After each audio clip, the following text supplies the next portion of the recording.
All right, 28 years later. Yeah, we're going to start spoiler-free for a few minutes, and then we'll dive into a spoiler-filled discussion. As always. Yes. 28 years later. Though it's been not quite 28 years later. It's been 23. Not quite. It would have been very cool if they waited, but I mean, no big deal, of course. 23 years later. Yeah, 23 years since the last one came out. 20 iPhones. Or since 28 days later came out. 20 iPhones later. Yes. Written by Alex Garland, who returns from the first movie. Directed by Danny Boyle, who also returns from the first movie. They did not, Danny Boyle worked a bit on 28 Weeks Later, but Alex Garland, I don't think had any involvement with that one. This is very exciting. Well, I should mention, very good trailer. Yeah, we've talked about it a few times on the podcast, but yeah, one of the great trailers of recent memory. Really, really got me hyped. A very interesting trailer to talk about in context with the movie, I think, certainly, for a few different ways. But because it's a little misleading in some regards, but I don't think in any way that it could be counted as like mismarketing the movie or anything. It's just it seems like very intentional the way that movie was, or that trailer was edited. But I really liked this movie. I think it's pretty easily my favorite out of the three, which is probably a hot take for the big 28 Days Later fans. But I liked this a lot. I thought it was really good.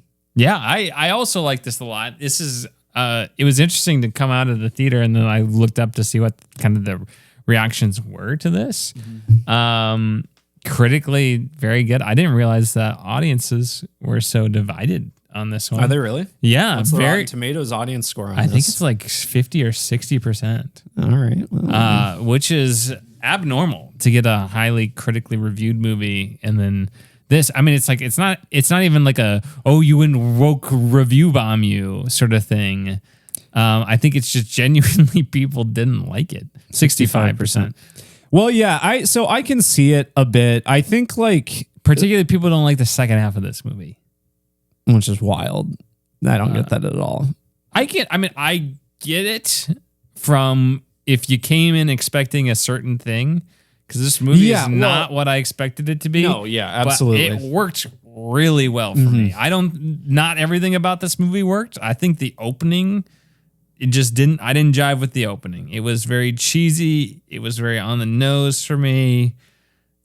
I didn't like it. I'll talk about it. I think you're also going to have people that like don't like maybe haven't seen 28 Days Later or haven't seen it in a long time, and then they go into this and you've got the crazy Danny Boyle camera work editing in this movie, which follows up. I mean, it is in line with 28 Days Later, very much so. And you got people that just do not vibe with that. And I'll admit, it took me a bit to get on this movie's level, I think. I think they tone it down, too, as the movie goes on. They do, yeah, a little bit. But you also do get used to it a little bit more. Yeah, it's like the opening really kind of throws you in the deep end in that regard. It's like there's literally like a very, like a 2-second sequence where like someone is handing another person a crucifix. Yeah. And there's like 5 different shots to fill in that 2 seconds. I think it's intentional. I just don't like it. Yeah. Even though I don't love 28 Days Later, I do think that's one of the things that works all right with that movie, because it does feel very unique for that movie and this movie now, how it's made. But even still, coming into this, I mean, so I guess I should. When I was talking about the trailer earlier, the trailer does not give off that vibe at all. No, that first trailer, I figured it was going to be a lot more of a very well crafted, straightforward like zombie apocalypse narrative. There's a lot of like long, like sweeping shots in that trailer, really cool lighting and all this. I figured it was going to be a lot more of that just based on the trailer, and maybe Danny Boyle was going to tone it down a bit, but no, you get into it and it's absolutely not the case at all. No. Which is fine. I think it, once again, is in line with that first movie. I think it works in both cases. Yeah. And some of this frantic filmmaking works for me, and others I don't jive with it. And it's a subjective thing for me. Yeah, we can talk about the iPhones in a second. That's another thing. But story-wise, the first half of this movie is kind of, I think, what people are going and expecting. And then the second half takes a shift, and apparently it's working for you or it's not. And it didn't work for me at first. There's kind of this sequence where you disassociate with our main characters for a few minutes. And I thought, where is this going? But it ended up tying back in with the rest of the movie. Sure. So I can forgive it for that. I still don't love how it was structured, but I really enjoyed where this movie went in the second half. I thought it was very, very touching and beautiful. And sentimental in certain ways, and I just was not expecting it's a this. very low key third act of this movie, which is pretty crazy. Yeah. But I think also I saw this pointed out in I can't even remember what review it was, but I saw this pointed out, and this might be part of the reason why the ending of the movie is so slow. Maybe doesn't work for some people. Is it? Like, if you kind of look at it big picture, it does kind of feel like the first part of a trilogy, or at least which a half or something. And it is. And it kind of has the pacing of that alongside it, kind of similar to like Across the Spider-Verse, right? Where that movie is kind of like 1.5 acts, like very much so. It's kind of like that here. I don't notice that structure as much here. I honestly didn't really think about that too much until after the fact, and I was seeing people point it out. So it's not really a criticism of mine at all, because I think the low-key third act of this movie like works really well. I didn't really mind it. So it's way more character-driven than plot-driven. Yeah, absolutely. Way more. And I thought the acting in this was superb. Yeah, across the board. Yeah. Aaron Taylor Johnson's good. Yeah. Forgot Ralph Fiennes is in this. I thought Ralph Fiennes was terrific. A lot of people did not seem to enjoy his character, which is crazy. It's the exact opposite. He's like one of the best parts. I think he's my favorite character in the movie. The kid, Alfie Williams, is really good. Incredible. One of the best child performances one I've of seen the recently. Great performances by a young actor. Really terrific. This is his like first movie too. I think he was in something. I think he's in like that new his Dark Materials. Okay. Yeah, I thought he was great. I think he really did a lot of carrying of the movie. In a funny way, parts of this movie remind me of Wolfman, but I think I definitely enjoyed this more than Wolfman. So I just wanted to make that connection there for anybody who has seen that one. Because I don't know, I did not get that at all. But yeah, no, I really did enjoy this movie. Not everything works for me. Some of the just editing and camera work decisions. The final like 2 minutes of this movie don't necessarily work for me. I think it's very tonally jarring. I think it's something they could have just saved for the next movie. It's not the end of the world that they put it in there for me. Like Holden was saying, this does feel like a part one of a trilogy. So I can't feel like I can fully review it or judge it until we have seen the full picture. Because there's a lot of ideas in this. There are a lot of ideas just thrown in here and not fully baked. Yeah. So, will they cook these things to completion, or are they going to just leave them as loose threads? I thought these rage virus, the infected people, were pretty cool in this. Yeah. I really liked how they evolved it. Yeah. I'm not too precious about this franchise, though. No. I like 28 Days Later more than you do, but it's not something I saw at the time, and I don't have that kind of that perspective to give, that lens of how revolutionary it was, because that's like we live in the post zombie renaissance, really. Yeah. So yeah, no, I think it's a very strong first entry. Yeah. And I can't wait to dive into some of the spoiler-filled things I want to talk about. Yeah. I mean, it was just pretty incredible across the board. I don't have too many issues with it, because even me, I think I was a bit more forgiving on some of the weird camera work and all that. I really think in retrospect, after I clicked with it, I kind of vibe with most of it. Music was pretty good. They reused that theme at the end. Classic. Even like the ending, the very ending, I vibed with it.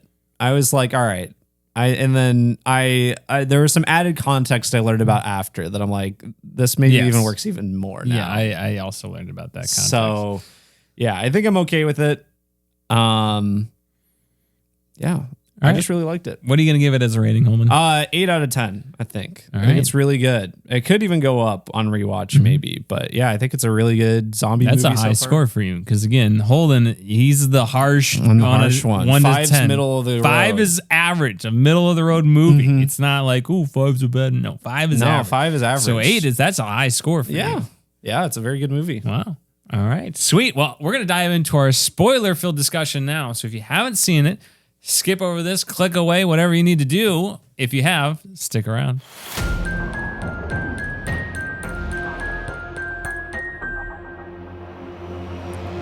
All right. Spoilers for 28 years later. So I wanted to, before I forget, one of the things I thought about while watching this movie, that I don't know if it was like intentional.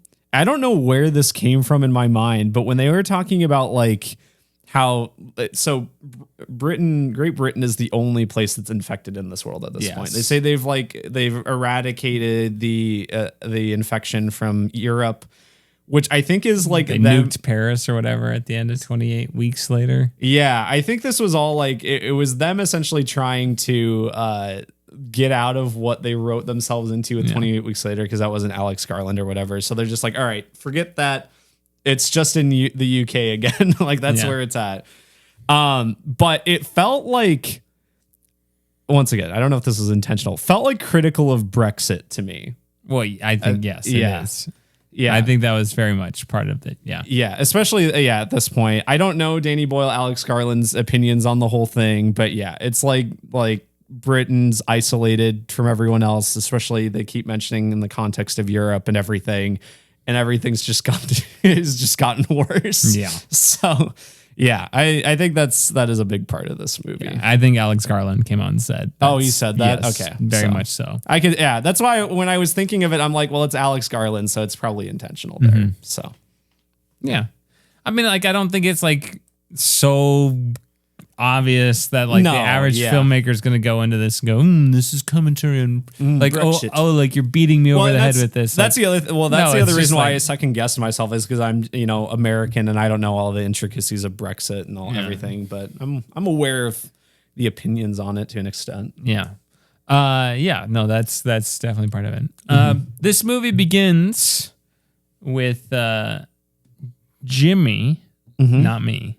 Yeah, not you. A character named Jimmy. Watching the Teletubbies while the rage virus is going on. Yes. And then they all run and people are dying and he runs to the church. It's like, Father, save me, Father. And the guy's like, the priest's like, the day of judgment is here. Yeah. Come and eat me, children. Come and get me. All you can eat, children. And then Jimmy goes, Father, why have you forsaken me? That very cringeworthy. Alex Garland. That was pretentious AF. Get it out of here. I did not even catch that line. I'm gonna be honest. Straight out of the men's script right there. Get it out. That was horrible. So I just cringed in my seat. I was like, oh my gosh, if this is how the rest of the movie goes. Also looks like it was shot on a potato because it probably was, that scene. And 28 years later. All right, here we go. We're in this community. I really liked the very subtle world building here. I thought that was a nice touch. You got the different jobs, people living in this little island, the houses, all that. The weird masks that they wear. They got school. Yeah. Trying to keep that normalcy. It's almost like Quiet Place 2 vibes there. Yeah, a little less utopian than that. But they're surviving. And there's a lot of cutting to like the Arthurian film inspired stuff, very medieval with the archers. I'm not exactly sure what that's supposed to mean. Something about maybe British history. I don't know. Yeah, I haven't seen the films they're from. Alex Garland, let us know. He's probably said it. But there's a lot of cutting with some British movie from from a long time ago, I guess. And I love you got this kid who's like, do they have a term for him, hunters or something? I don't know. I don't know if they do. I can't remember. Hunter. But I love the whole idea of scavenger. I don't think they call him that, but that's just what Wikipedia describes him as. I like this idea of this kind of coming of age for very special people, training to do this, trained from basically when he was born. And this is his big day. You know, he's doing it at 12. He should be, 14, 15. That's custom. And he's going out with just his dad. That seems kind of weird. Why wouldn't they send more people? Yeah. But yeah, no, I love this whole causeway thing that connects. Yeah, that was really cool. That was a good idea. The tides. That makes sense. Did they make that? I don't know. It looks man-made. Yeah. But why would they make it? It is, yeah. Yeah. I don't know. But I like the idea of the tide coming in and coming out sort of deal. Cool visuals with that later on. But yeah, they go, and this is where the part where it reminded me of Wolfman, like the cold open of Wolfman where the father and the son are hunting together. Oh, okay. That sort of thing. This whole sequence reminded me of that. And like shooting and hunting and all that. He gets his first kill. You get to see the big fat gloopy gloppy guys. Yeah, those things are so they don't really explain like what those are, but some sort of mutation of the Baron Rage Harkonnen virus. just crawling, eating worms. Slow. They're essentially just literally bottom feeders of the Rage virus chain. Looks like Holden eating beans. When I get a box combo no slaw extra toast from Cane's. Yeah, but that stuff's fun. They get trapped there. The alphas. Yes, that's new too. That's cool. Yeah, alphas. They just seem to like to be stronger, more intelligent variant of the Rage virus infected. Big prosthetic wiener. Big prosthetic wiener. Yeah, I did hear about that they're prosthetic because they couldn't just have a big old dick out in front of the kids. So, which makes sense in retrospect. But yeah, it's like that was an interesting thing to read about. Yeah, but lots of cool visuals with that. Man, that thing was intimidating. And that they're evolving, getting smarter, that sort of stuff. Getting trapped up there. You have some dream sequences, that sort of thing. Overall vibe of the first part of the movie, Holden. And then I guess before we dive into that, you do have the sequence where the alpha's chasing after them. Yeah, and they're running, and you pretty see visually incredible. Yeah, the kind of shimmer of the ocean. Yeah, water, just like a literally like impossible thing to actually film, but like it looks really cool with the sky and the stars and all that. Yeah, that's a very cool looking scene. And effective for just the storytelling of seeing that scene is very tense. It's like, because I mean, you've got like the party going on at the same time in the community. Creepy, like a creepy fun celebration. Yeah, weird with the masks, and and they're celebrating even though he's not even back yet. Yeah, just getting ready for it. What are you doing? Premature celebration. But then they're like running away, and they're trying to get people to hear it, and like the people behind the gate, and you've got like also the. Them trying to like yell like let us in, and they won't let them in until they're sure they're not infected or anything. And very, very tense, very good scene. I don't know, the whole scavenging with them together, I think it was really good at establishing their relationship. And I mean, especially given what we'll talk about in a bit, like how much the father really does care for the son and all this, and trying to be close. And and you've got all the great stuff in the house where they're holed up in the house. You've got the kid who's supposed to kill the infected that's like strung up or whatever. Can't do it. Here I am thinking the whole time that Aaron Taylor Johnson's character's name is Jimmy, but his is Jamie. Yeah. Which is confusing. I don't know why. And then in Cillian Murphy in the first movie was Jim. Yeah. So... And my name's Jimmy, and I can't keep it all straight. Yeah, I don't know exactly. I don't know and if they're going to British. do something with that. Jamie. Yeah, Jimmy. Yeah. I was like, is the kid not going to ask about his name being written on this body that's strung up? Different Jimmy. Yes, okay. Yes. Which makes more sense. But yeah, no, you come back, and I love how you have like this. To me, is really a coming of age film. Yeah, because in the first half. is about. I wouldn't even say it's like the first half. It's like the first third, probably. I think the whole movie's a coming of age. Well, yeah, I'm talking about like the scavenging part, though. Yeah, and I guess the first half total, I would say, is him coping with him losing the image that he had in his head of his dad. Loss of innocence. Yeah, of realizing that, oh, my dad's not this perfect person I thought he was, or like this glorified person that other people see him as, and it's not like he's a horrible person. But he sees him as like, he's going and smooching around with this other lady when mom is bedridden and sick and losing her mind. It's that thing that it does. I mean, it happens in real life and it happens in other media too, where it's like you have this spouse or whatever that has been incapacitated for so long.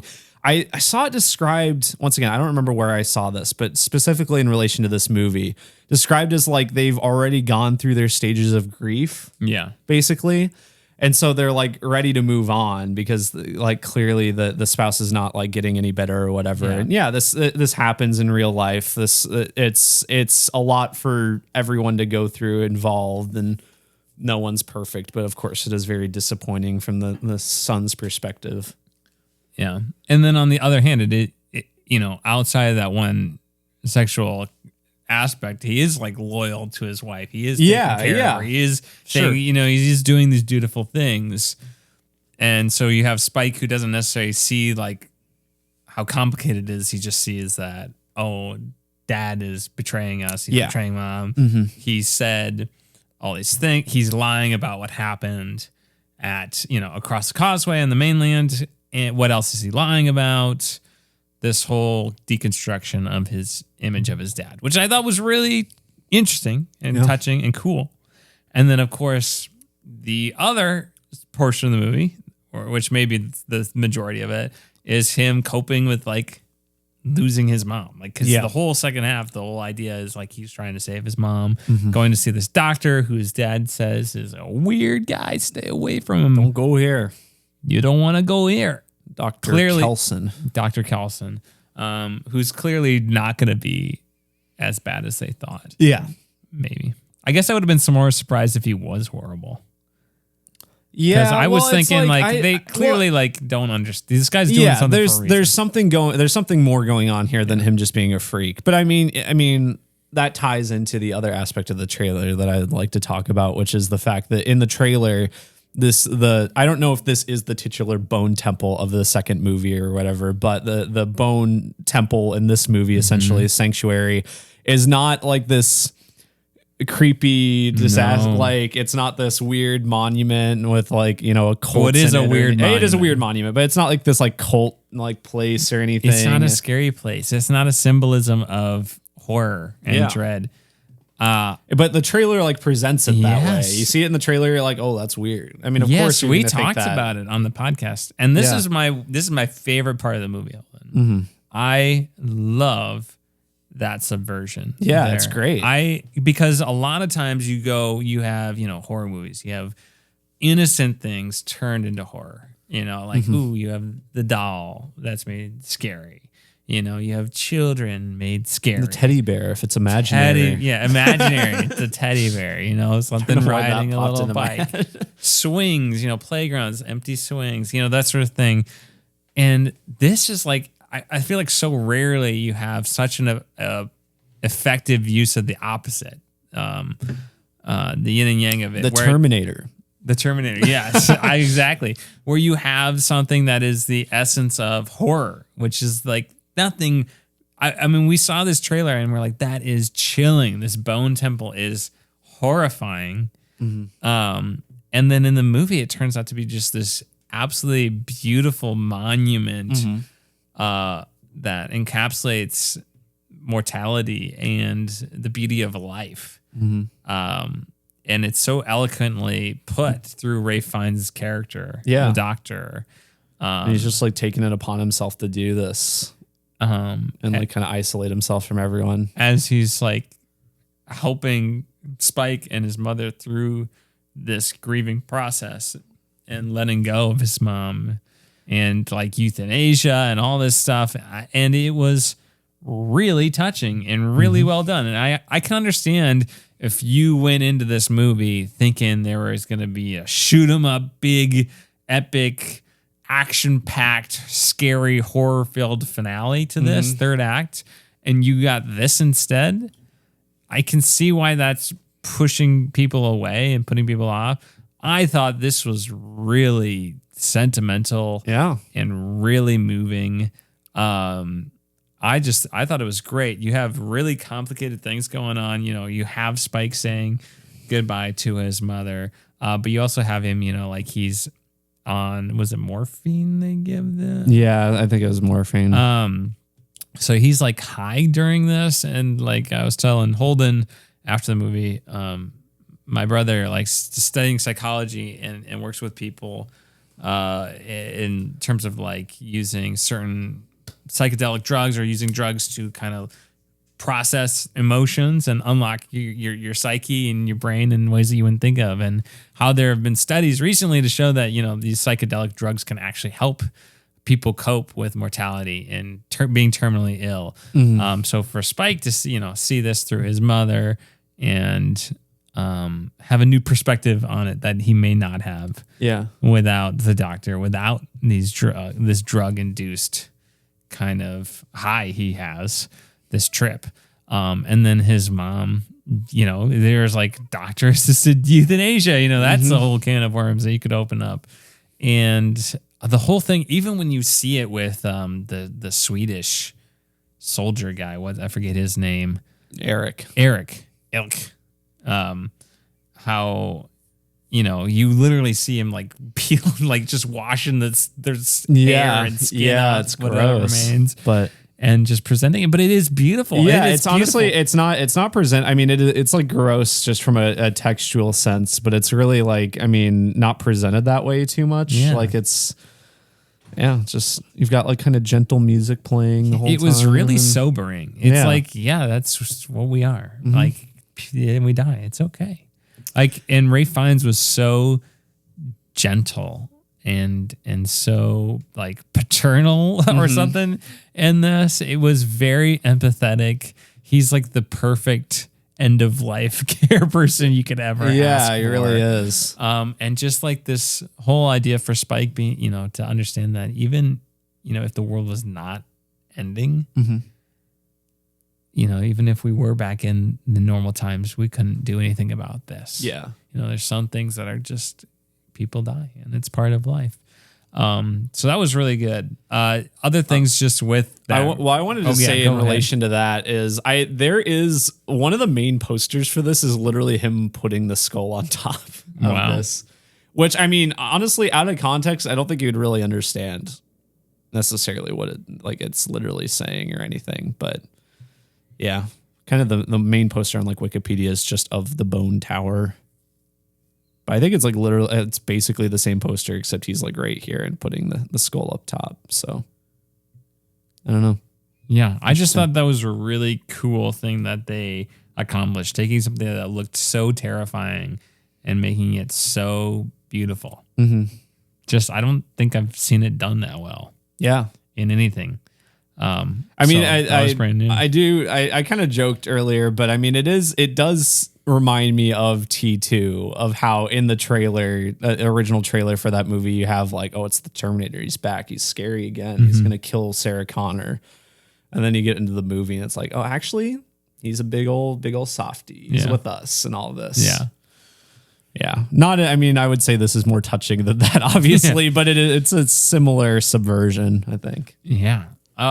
Great stuff. Other things that happened in this movie. Obviously, you have the whole sequence with the Swedish guy. You get introduced to him with kind of that tunnel scene, and you see all these guys getting taken out.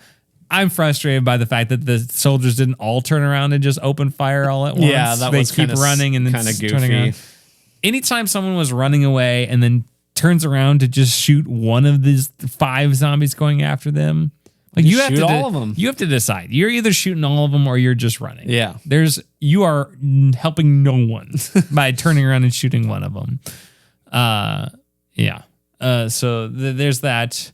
you have that sequence in the tunnel that was kind of in one of the trailers. I think it's cool. There's a lot of spines being ripped out by the alphas. Yeah. That happens several times in this. Very good. It's very good. Very Predator. Yeah, that's what I had said after the movie. But good stuff there. And then you have this whole fish out of water. The Swedish guy's talking to Spike. Mm-hmm. You have the whole thing with his iPhone and his girlfriend. Why does she look like that? Does she have allergic reaction? Yeah, I think that's one of my favorite parts of the movie is their interactions. I almost wish Eric was around longer. Yeah, he went out before I thought he was going to. I mean, which is fun. Kind of a surprise, whatever. But yeah, I like their interactions because just like Spike just doesn't know anything about the outside world. No. Like everything he knows is this island, the survival, and like any sort of culture would have just stopped in 2002. So anything he's familiar with technology wise just kind of stops at like 2002. So yeah, and obviously he was born much later than that. So yeah, I liked that a lot. It was Absolutely. a fun dynamic. Mm-hmm. And then he just gets his head ripped off. Yep. One of the things that's in this movie that they don't pay off is the infected baby, who's not infected, I guess. Yeah, supposedly. Yeah. Maybe it's the cure, Jimmy. Maybe. It's like the Ellie of Last of Us equivalent here.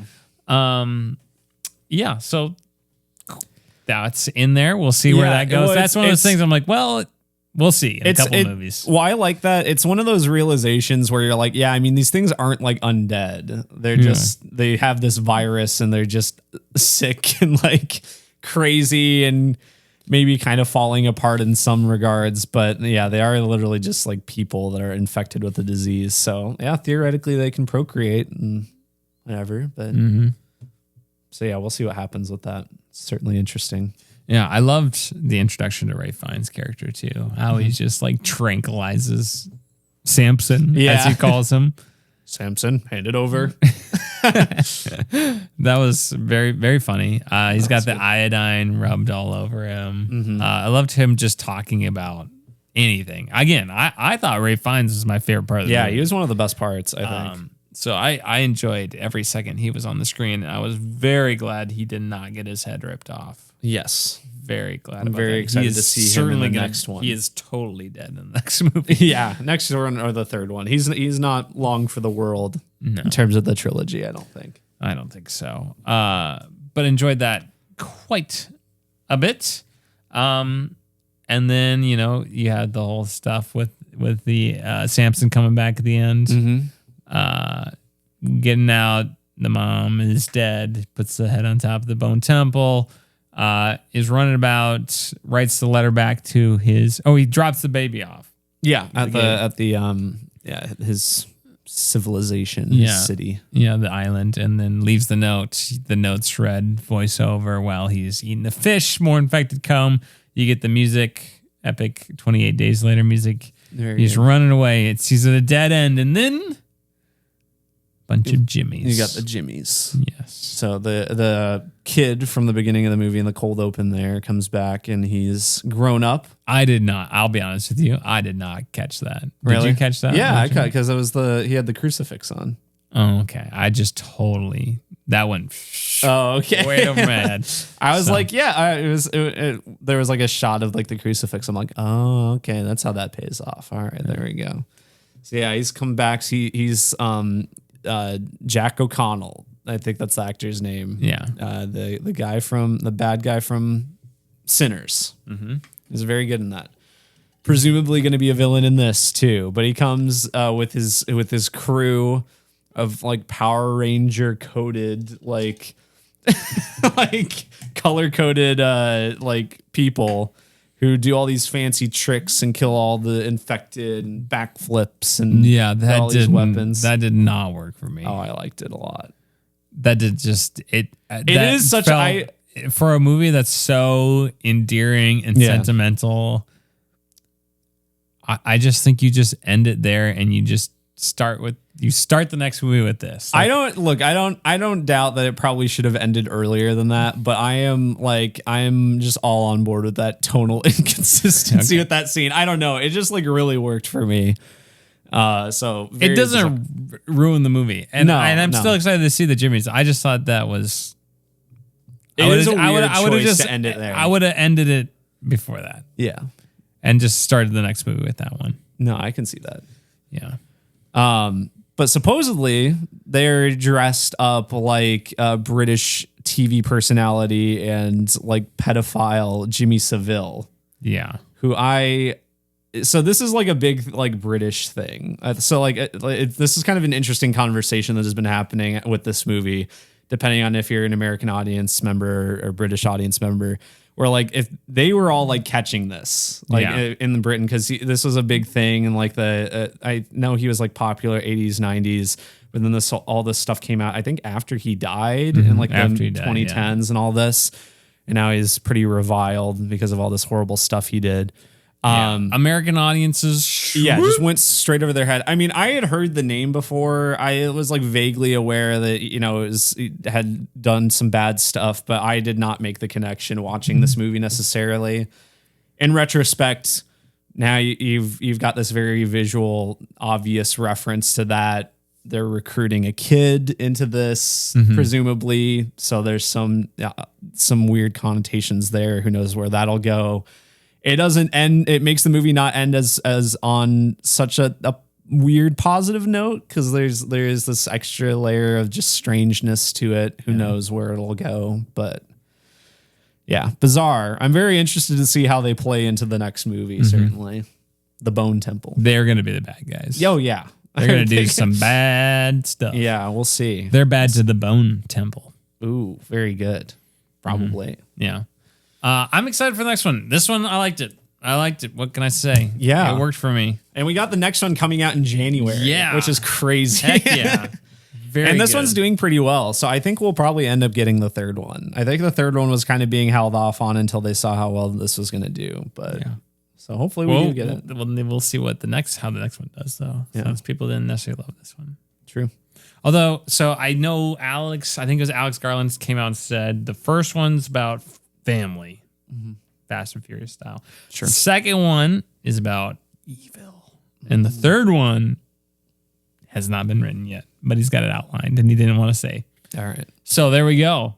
I liked it a lot. Holden liked it a lot. Let's talk quickly. It was shot on a bunch of iPhones. Oh yeah, we didn't talk about that. And some drones, and who knows? Again, they shot it on iPhone. But there's a bunch of equipment attached to the iPhone, lenses and the like. Again, I personally don't like the decision they did with 28 Days Later to shoot it on a bunch of potato video cameras from the time. I see why they did it. I don't like it. I wouldn't have done it. I think it ages the movie badly. But I still like the movie. Holden, you're more of a fan of that decision. Yeah, even though I'm more critical on 28 Days Later and just don't vibe with it as much, I think in general the technical stuff I quite like. I think I like the fact that it was filmed on crappy cameras. I like the wild editing of the movie. It's more so just the fact that the story and all that stuff is things we've seen a million times since, I think. But. So this movie takes place around 2030. And so it's shot on the videos of today. But I'm like, if you really wanted it to be like today, you would have shot it vertically, TikTok style like that. And it's more like, if you're going to do it, just do a found footage fit. Like, I don't know. If you're going to attach $30,000 lenses or whatever to them, then what's the point? Just shoot the movie regularly, unless there has to be some other reason. They've got to be getting some kickback from Apple or whatever. Well, I mean, they were able to have that iPhone scene in the movie. Yeah, there you go.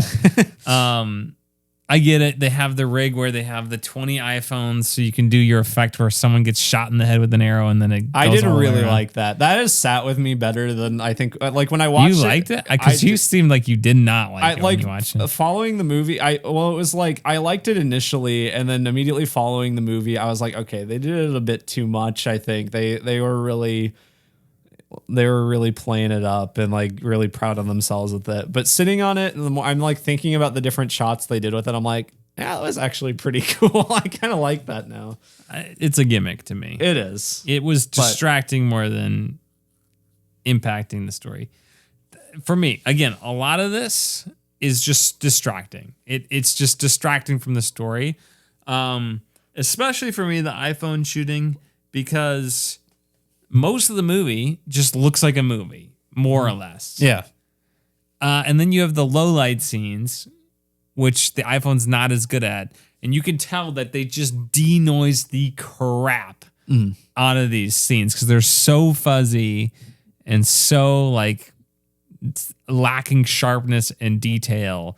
And that it's just distracting. I'm just like, just shoot the movie with the camera. I don't get it at this point.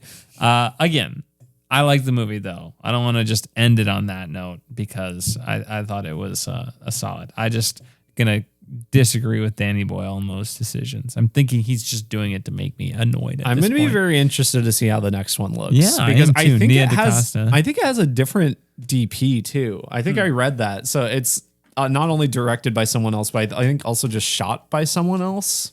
So I do think they said it was a lot cheaper to shoot it on iPhone. Oh yeah, that would make sense. But if the point is like, oh, we shot this on an iPhone, you can make anything. There's no excuses at home. Where it's like, no, that's not really true because you guys had a lot more equipment. Again, that's what it is. I'm excited for the next one. Yeah, The Bone Temple, January. Nia DaCosta, who did Candyman and The Marvels. and the Marvels. Yeah, So yeah, really excited. That'll be one of our top anticipated movies of next year. Make sure you're subscribed, following the pod. To hear our review of that, because we will certainly cover it if we can survive, if the rage virus doesn't get us before then. Hopefully. All right. Any last words about 28 years later? I don't think so. All right.